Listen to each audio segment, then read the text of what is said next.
The Epistle of Jude. Jude, a bondservant of Jesus Christ and brother of James, to those who are called, sanctified by God the Father, and preserved in Jesus Christ. Mercy, peace, and love be multiplied to you. Beloved, while I was very diligent to write to you concerning our common salvation, I found it necessary to write to you exhorting you to contend earnestly for the faith which was once for all delivered to the saints. For certain men have crept in unnoticed, who long ago were marked out for this condemnation, ungodly men who turn the grace of our God into lewdness, and deny the only Lord God and our Lord Jesus Christ. But I want to remind you, though you once knew this, that the Lord, having saved the people out of the land of Egypt, afterward destroyed those who did not believe. And the angels who did not keep their proper domain, but left their own abode, he has reserved in everlasting chains under darkness for the judgment of the great day. As Sodom and Gomorrah, and the cities around them in a similar manner to these, having given themselves over to sexual immorality and gone after strange flesh, are set forth as an example, suffering the vengeance of eternal fire. Likewise also these dreamers defile the flesh, reject authority, and speak evil of dignitaries. Yet Michael the archangel, in contending with the devil, when he disputed about the body of Moses, dared not bring against him a reviling accusation, but said, "The Lord rebuke you."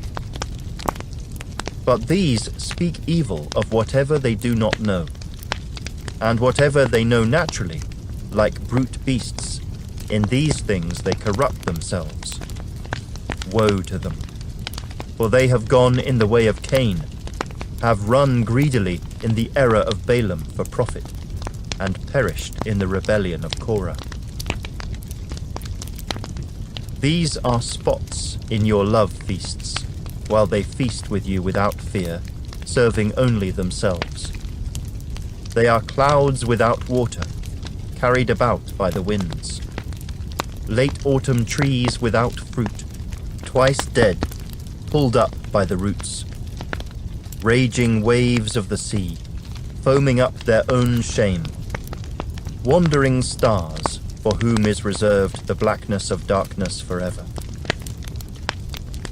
Now Enoch, the seventh from Adam, prophesied about these men also, saying, "Behold, the Lord comes with 10,000s of his saints, to execute judgment on all, to convict all who are ungodly among them of all their ungodly deeds which they have committed in an ungodly way, and of all the harsh things which ungodly sinners have spoken against him."